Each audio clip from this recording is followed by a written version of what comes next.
Hello everyone, my name is Vikas Thakur and today we are going to discuss about the physical quantity.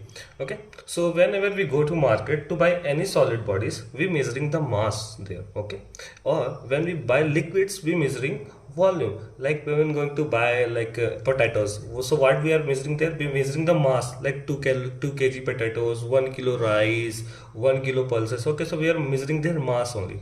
And when we are buying liquid things, we are measuring their volume in liters. Okay, so we are buying petrol, we are saying 3 liter petrol. When we buying milk, we can say like 2 liter milk.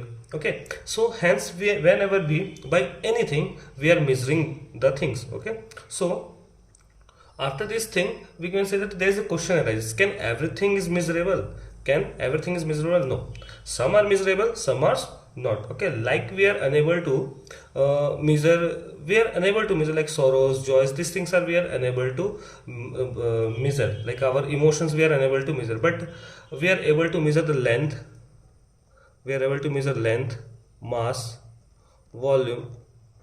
These things are we are able to measure. Okay, so any quantity, any quantity which are measurable, which are measurable are known as physical quantity. Which are measurable, able to measurable, or which are measurable are called physical quantity. Okay, these things are physical quantity like mass, volume, length. These are physical quantity.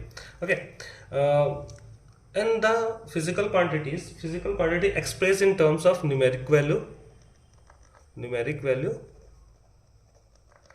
or with unit. Okay, so it comes with numeric value or with unit. Okay, so basically physical quantities are two types. Physical quantities are two types. Physical quantity are two types.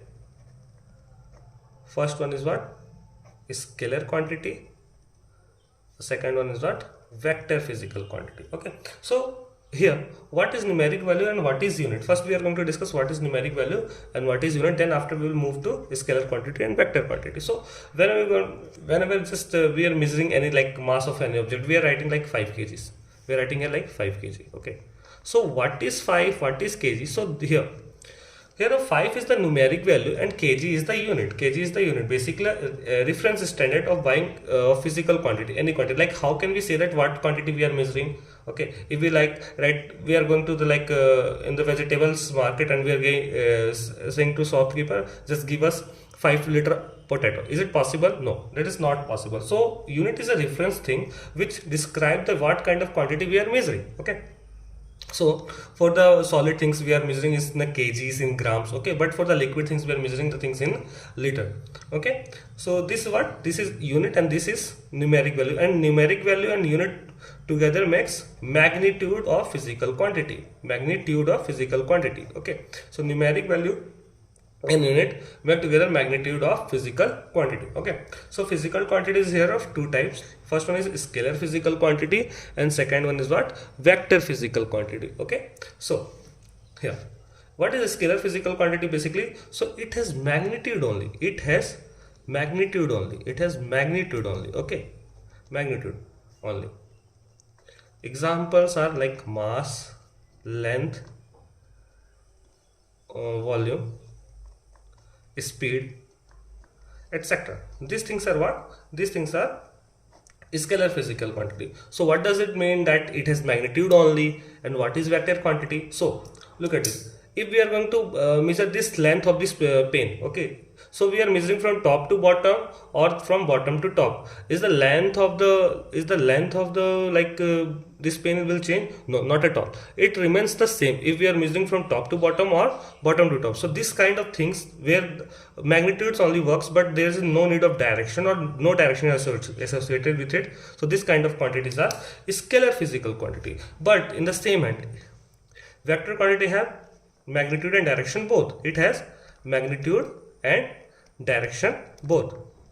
Okay, it has direction, magnitude and direction both. For example, force, velocity, acceleration, etc. Okay, so So how can we justify what is the meaning of direction, having the direction of any physical quantity? What is the with the magnitude? Okay, so suppose here, so there is a what? There is a block here. There is a block, and a ball is pushing the box from this direction. Okay, pushing the box with this direction with a force of 5 Newton.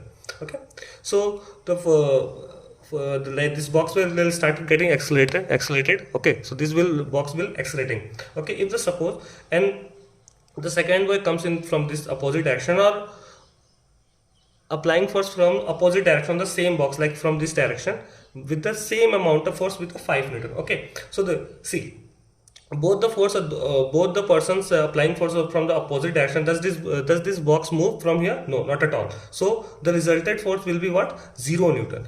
What if the same boy, applying from the same direction, from the boy A applying, this is one is boy, from boy A applying. Okay, so so what will happen? Both the force will sum up. Both the force will be what? Sum up. So total resultant force will become 10 Newton. So we may say that if the direction of force changes, so the magnitude also changes of the physical quantity. Like force is here our physical quantity, the magnitude of this physical quantity is changed. Okay, so this way we may say that a vector, whatever the quantity which having magnitude and direction both, or we say that the direction is associated with the quantity, is called vector physical quantity. Okay, so this is all about the physical quantity. We'll discuss further about this topics. Okay, thank you so much.